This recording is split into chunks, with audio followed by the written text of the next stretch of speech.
Salut la team Buzz Trapper français. Accrochez-vous, parce que ce soir, on ne va pas faire dans la dentelle. Oubliez les scoops légers et les trends éphémères. On plonge directement dans une histoire qui nous rappelle à quel point la réalité peut être cruelle et complexe. Vous avez déjà imaginé, ne serait-ce qu'une seconde, vouloir rentrer dans la cage d'un lion? Non, pas pour un film, pas pour un pari stupide, mais parce qu'une voix intérieure, plus forte que tout, vous pousse à le faire. C'est l'histoire, tragique, de cet homme dont le nom a circulé dans les gros titres la semaine dernière au Brésil. Un homme qui, dans un acte désespéré et incompréhensible pour le commun des mortels, a franchi la ligne rouge d'un enclos de félins dans un célèbre zoo. Le défi impossible. Selon les premières informations et ce qu'on a pu déterrer de son passé, l'événement n'était pas un simple accident. Loin de là. C'était l'aboutissement dramatique d'une lutte interne qui durait depuis des années. Une lutte contre la schizophrénie. Une maladie mentale sérieuse, souvent mal comprise, qui peut altérer profondément la perception de la réalité. Pour lui, le zoo n'était pas qu'une attraction. C'était l'antichambre d'un rêve, ou plutôt d'une obsession totale.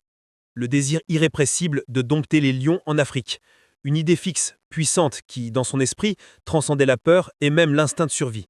Il ne voyait pas le danger mortel des prédateurs. Il voyait une mission, un appel à la grandeur. Imaginez le choc sur place, un lieu habituellement rempli de rire. Soudain, tout bascule dans l'horreur. Témoins figés, cris d'alarme. L'intervention désespérée des équipes qui n'ont rien pu faire face à la rapidité et à la violence du drame. Les faits sont brutaux. Le trauma pour ceux qui ont assisté à cela, c'est incommensurable. Le défi impossible.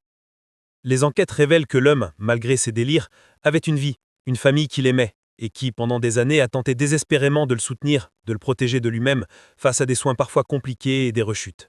C'est là que la narration doit être la plus sensible. On ne parle plus d'un simple titre, mais du parcours de souffrance d'un individu et de ses proches.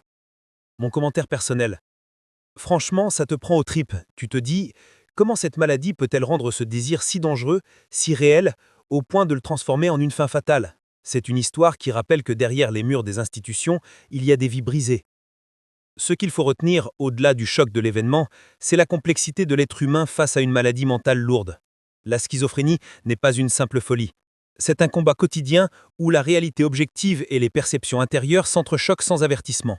Dans ce cas précis, le monde intérieur de cet homme, son besoin irrépressible de devenir le maître des lions, a tragiquement pris de dessus sur le monde extérieur, celui des lois de la nature et des règles de sécurité. Un appel à la compassion.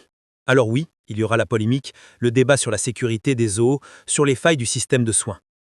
Mais en tant que Buzz Trapper, notre rôle c'est aussi de regarder au-delà du drama, pour rendre hommage à la dignité et à la souffrance. Notre rôle c'est de se souvenir de l'homme, non pas de l'acte final, mais de la bataille qu'il a menée sans relâche. Pensée finale, que cette histoire serve de rappel, un check de réalité puissant, sur l'urgence de la santé mentale, de la compassion et du soutien inconditionnel. À sa famille, à ses proches, on envoie toute notre force. Et à vous qui écoutez, prenez soin de vous, prenez soin des autres. C'était The Buzz Trapper français. On revient très vite pour d'autres décryptages.